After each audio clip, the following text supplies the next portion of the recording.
Welcome back, dear students, to our YouTube channel. Today we will be discussing about a refractive index. तो refractive index के बारे में हम आज पढ़ेंगे क्योंकि बच्चों में सबसे ज़्यादा कन्फ्यूजन रिफ्रैक्टिव इंडेक्स में होता है।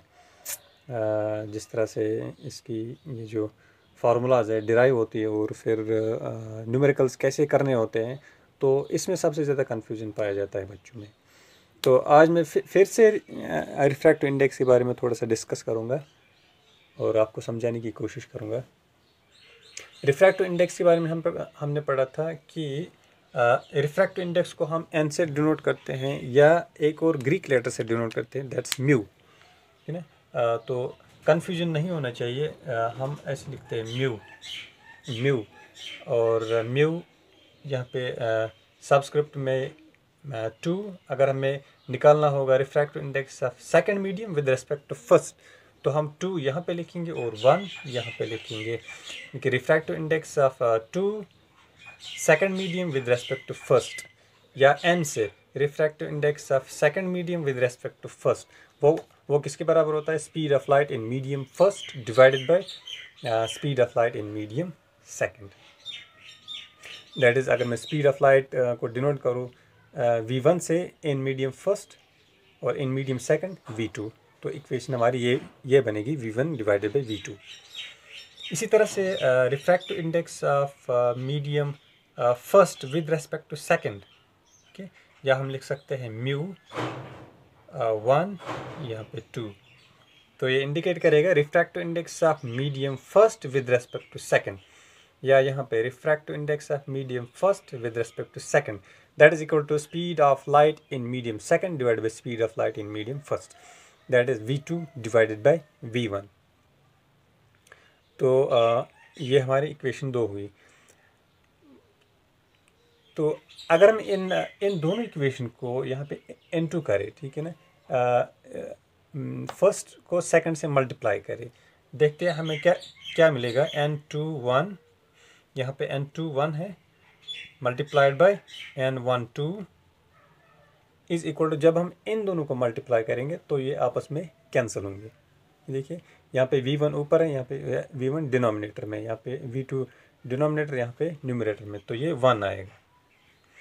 तो इसका मतलब ये है कि विच इम्प्लाइज दैट n2 1 जो है, n2 1 is also equal to 1 divide by n1 2, 1 divide by n1 2, यानी कि अगर रिफ्रैक्टिव इंडेक्स है second medium with respect to first, मान लो वो 2 निकल आया, ठीक है, अगर refractive index second medium with respect to first 2 निकल आया, तो refractive index of first with respect to second क्या होगा? Simply 1/2, okay? इसका रेसिप्रोकल। तो इसको हम आराम से, so what does this notation indicate n12? It is refractive index of first medium with respect to refractive index of second medium। तो n12 इसके बराबर है। फॉर एग्जांपल अगर रिफ्रैक्टिव इंडेक्स दिए हुए हैं, फॉर एग्जांपल वाटर का रिफ्रैक्टिव इंडेक्स दिया हुआ है 1.2 फॉर एग्जांपल, और डायमंड का रिफ्रैक्टिव इंडेक्स फॉर एग्जांपल मान लो 1.8 समथिंग, ठीक है। तो मुझे निकालना है refractive index of diamond with respect to water. अगर मुझे निकालना है refractive index of diamond with respect to water, तो मैं क्या करूँगा? रिफ्रैक्टिव इंडेक्स ऑफ डायमंड, अगर मैं इसको डी से नोट करता हूँ, with respect to water is equal to किसके बराबर आएगा? Refractive index of diamond divided by, यानी कि refractive index of diamond 1.8 divided by refractive index of water 1.2। तो इसको मैं कैलकुलेट करूँगा, उसके बाद मेरा आंसर आ जाएगा 1.4 समथिंग आएगा। तो जब रिफ्रैक्टिव इंडेक्स दिया हुआ होगा, फॉर एग्जांपल यहाँ पे रिफ्रैक्टिव इंडेक्स दिया हुआ है वाटर का रिफ्रैक्टिव इंडेक्स है 1.2, this means that this refractive index is with respect to vacuum और विद रिस्पेक्ट टू एयर। ये वाटर का जो रिफ्रैक्टिव इंडेक्स है it is with respect to air, और यहाँ पे जो डायमंड का रिफ्रैक्टिव इंडेक्स है it is with respect to air, यानी कि ये एब्सोल्यूट रिफ्रैक्टिव इंडेक्स है। These are absolute refractive index. लेकिन जब आपको एक मीडियम से दूसरे मीडियम से आपको कंपेयर करना होगा। रिफ्रैक्टिव इंडेक्स को एक मीडियम से दूसरे मीडियम से आपको कंपेयर करना होगा, तो आपको वहाँ पे ये फार्मूला लगानी है, N12 refractive index of first medium divided by refractive index of second medium. जिस तरह से मैंने यहाँ पे निकाला, refractive index of diamond with respect to water is equal to refractive index of diamond is 1.8 divide by refractive index of water is 1.2। इसका मतलब ये है कि डायमंड का रिफ्रैक्टिव इंडेक्स 1.4 है, लेकिन विद रिस्पेक्ट टू वाटर कि यहाँ पे डायमंड का रिफ्रैक्टिव इंडेक्स 1.8 है विद रिस्पेक्ट टू एयर, और यहाँ पे वाटर का रिफ्रैक्टिव इंडेक्स 1.2 है विद रिस्पेक्ट टू एयर या वैक्यूम। तो एब्सोल्यूट रिफ्रैक्टिव इंडेक्स निकालने के लिए हम सिंपली लिखेंगे n refractive index is equal to speed of light in vacuum और एयर, ठीक है, और air divided by speed of light in that medium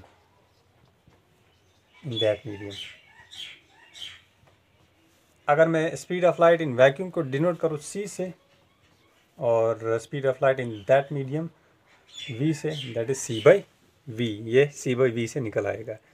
और ये वाला रिफ्रैक्टिव इंडेक्स को हम कहेंगे this is absolute refractive index, क्योंकि ये हम मेजर करते हैं विद रिस्पेक्ट टू वैक्यूम। एक और फार्मूला हमने लिखी थी, that is from Snell's law, sine of i divided by sine of r is equal to constant, और इस कांस्टेंट को हमने नाम रखा था रिफ्रैक्टिव इंडेक्स n। तो ये डिपेंड करता है सिचुएशन पे। अगर वहाँ पे एंगल दिया हुआ होगा i और r, तो हम रिफ्रैक्टिव इंडेक्स निकाल सकते हैं, और अगर स्पीड दी हुई है तो हम ये फार्मूला इस्तेमाल कर सकते हैं, या अगर पहला मीडियम वैक्यूम है तो हम ये वाला फार्मूला इस्तेमाल कर सकते हैं, या अगर वैक्यूम नहीं है, हमें मेजर करना है with respect to other medium, तो हम ये वाला फार्मूला इस्तेमाल कर सकते हैं, ठीक है। और यहाँ पे हम इसको वेरी कर सकते हैं, refractive index first with respect to second. अगर हमें सेकंड का रिफ्रैक्टिव इंडेक्स निकालना है तो हम यहाँ पे करेंगे refractive index second with respect to first is equal to refractive index of second medium divide by refractive index of first medium. तो ये डिपेंड करेगा कि सिचुएशन क्या है, यानी कि कौन सी क्वेश्चन में क्या दिया हुआ है, कौन सा डेटा हमें दिया हुआ है, क्या एंगल दिया हुआ है, या स्पीड ऑफ लाइट दी हुई है एक मीडियम में, या जो है refractive index of first medium दिया हुआ है। तो ये डिपेंड करेगा क्वेश्चन में क्या दिया हुआ है, फिर उसके अकॉर्डिंग आपको फार्मूलाज यूज़ करने हैं। यहाँ पे एक न्यूमेरिकल दी हुई है जो मैंने आपके असाइनमेंट में भी रखी थी, लेकिन कई बच्चों ने इसको ठीक किया है, लेकिन कई बच्चों ने गलत भी किया है, लेकिन मैंने उनके मार्क्स काटे नहीं हैं, क्योंकि हो सकता है शायद कि उनको मिसकंसेप्शन हुआ हो। यहाँ पे लिखा है what is the refractive index of dense flint glass with respect to alcohol. कहीं ने ये जो है आंसर लिखा है refractive index of alcohol with respect to dense flint glass, लेकिन क्वेश्चन में क्या था, what is the refractive index of dense flint glass. Dense flint glass का रिफ्रैक्टिव इंडेक्स निकालना था विद रिस्पेक्ट टू अल्कोहल। कई बच्चों ने अल्कोहल का रिफ्रैक्टिव इंडेक्स निकाला with respect to dense flint glass, तो ये गलत है। पहले आपको क्वेश्चन समझना है अच्छी तरीके से, फिर आपको जो है इसका आंसर लिखना है। और कई बच्चों ने बहुत लंबा किया है इसको, पहले speed of light in vacuum लिखा है, फिर speed of light in that very medium, तो बहुत लंबा करके, लेकिन वो टोटली जो है रॉन्ग अप्रोच है। यहाँ पे क्या दिया हुआ है, यहाँ पे खाली आपको क्या करना है, क्वेश्चन को पहले समझना है। क्वेश्चन में जो डेटा दिया हुआ होगा तो उसको पहले अच्छी तरीके से लिखना है। फॉर एग्जांपल यहाँ पे absolute refractive index is for dense flint glass. For example मैं ग्लास के लिए रिफ्रैक्टिव इंडेक्स लिखता हूँ NG इक्वल टू 1.65, ठीक है, ये एब्सोल्यूट रिफ्रैक्टिव इंडेक्स है। और अल्कोहल के लिए मैं लिखूँगा NaL for example alcohol which is equal to 1.36। तो मुझे क्या निकालना है, what is the refractive index of dense flint glass. इस डेंस फ्लिंट ग्लास का रिफ्रैक्टिव इंडेक्स निकालना है with respect to this, with respect to this. तो मैं क्या करूँगा, simply refractive index of dense flint glass, refractive index of glass with respect to alcohol, with respect to alcohol, मैं ऐसे comma भी लगा सकता हूँ, with respect to alcohol, refractive index of glass with respect to alcohol is equal to किसके बराबर होता है, refractive index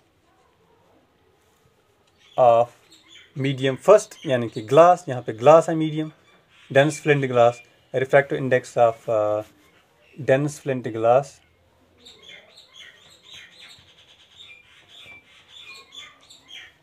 divided by refractive index of